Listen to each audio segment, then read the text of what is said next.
abidesiyle gökyüzüne uzanan ihtişamın, gün doğumunu altın rengine boyayan kayısı bahçeleri, Bey dağlarından süzülen serin suların, türkülerin, sofraların ve cömert insanların da bulunmaz dışı Malatya.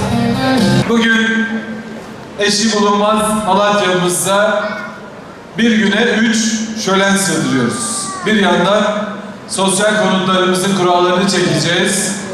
Bir yandan da su arıtma tesisimizin ve tarihi Bakırcılar Çarşımızın açılışını inşallah büyük bir coşkuyla, heyecanla gerçekleştireceğiz. Ben şimdiden eserlerimiz Malatya'mıza, evlatlarına hayırlı uğurlu olsun diyorum.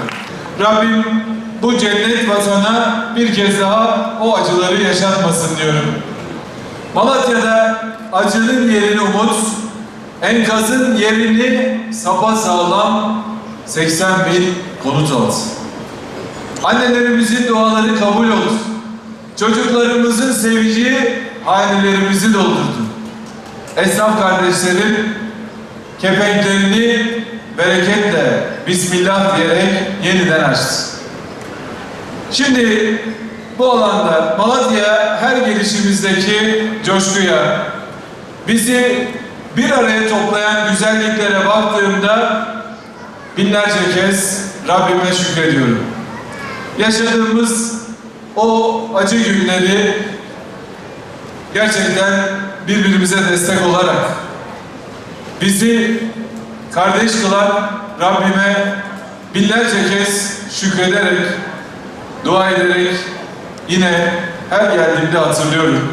Asrın inşası kapsamında tabii deprem konutlarımızı teslim ederken bir söz vermiştik.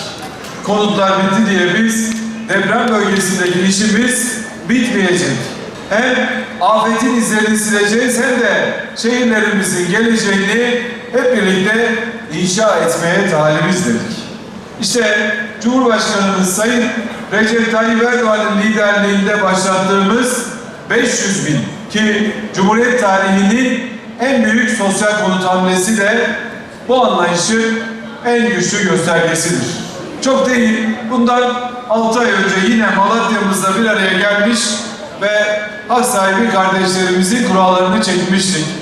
Bugün de yaklaşık 8.450 hak sahibi kardeşlerimiz için konutlarımızın yer belirleme kurallarını çekiyor ve yaklaşık 35 bin hemşehrimizi daha güvenli, huzurlu, sağlam yuvalarına kavuşturuyoruz. Kurada evi çıkan vatandaşlarımızın da evlerine inşallah Ağustos ayı itibariyle teslimlerini yapıyoruz ve bugün kurallarını çektiğimiz vatandaşlarımız Ağustos ayında sağlam, huzurlu, güvenli yuvalarına inşallah kavuşacaklar.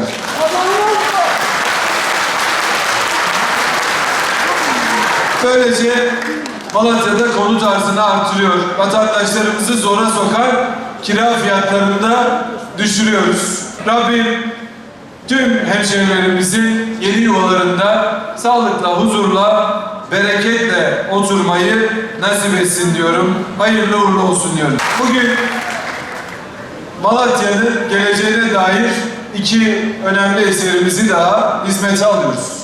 Çünkü bir şehri ayağa kaldırmak istiyorsanız hem konut yapacaksınız hem de tüm şehrin altyapısını o konutlara, sağlam konutlara uygun bir şekilde tamamlayacaksınız.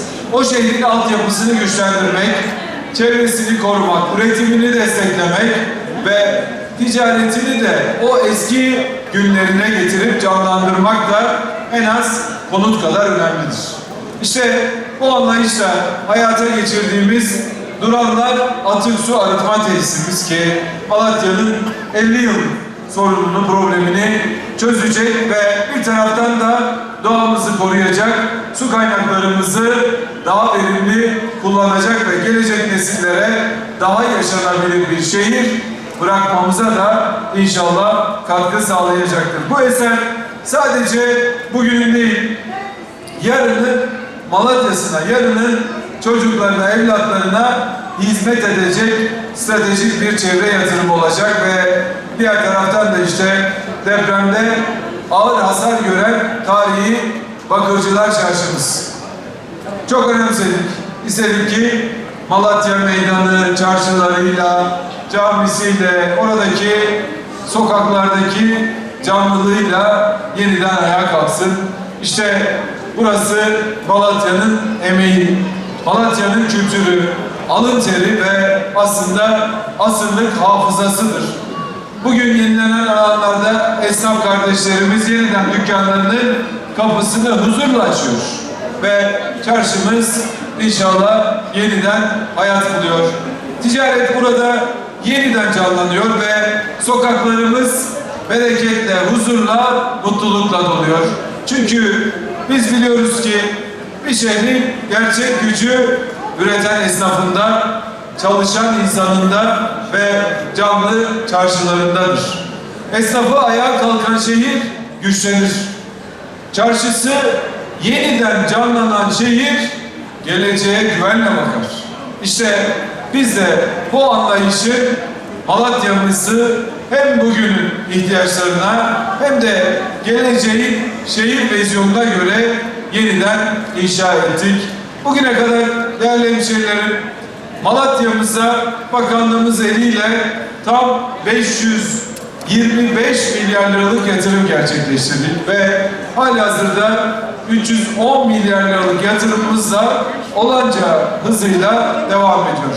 Millet bahçelerinden işte sosyal konutlarımıza, altyapı yatırımlarından çevre projelerine kadar hemen hemen her alanda Malatya'mızı daha güçlü, daha dirençli ve daha yaşanabilir bir şehir haline getirmek için tüm ekibimizle, valimizle, milletvekillerimizle, belediye başkanlarımızla gece gündüz demeden çalışıyoruz.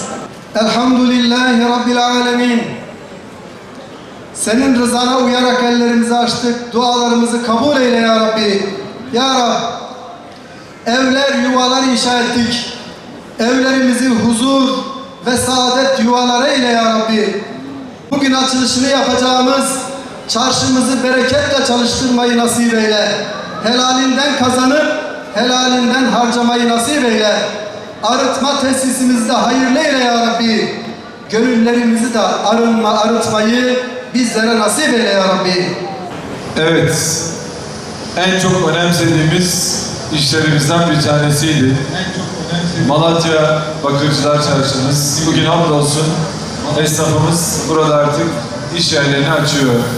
Yasir Bey, makaslar sizde. Hep birlikte açılışını gerçekleştirelim. Ya Allah, Bismillah, hayırlı uğurlu olsun.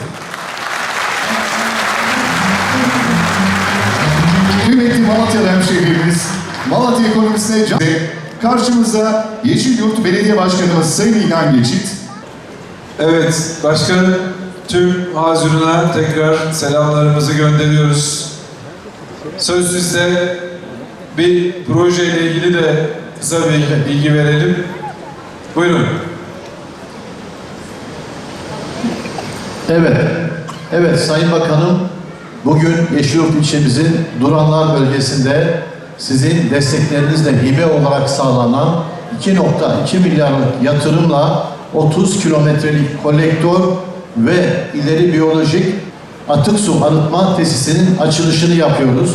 Bu tesisimiz yaklaşık 200 bin nüfusa hitap ediyor. Bundan dolayı size çok minnettarız. Yeşilyurt olarak, Malatya olarak sizlere çok minnettarız. Başkanım, hayırlı uğurlu olsun. Evet. Buyurun hep birlikte butona basalım. Sağ olun. Teşekkür ederim. Sayın Bakanım sağ olun.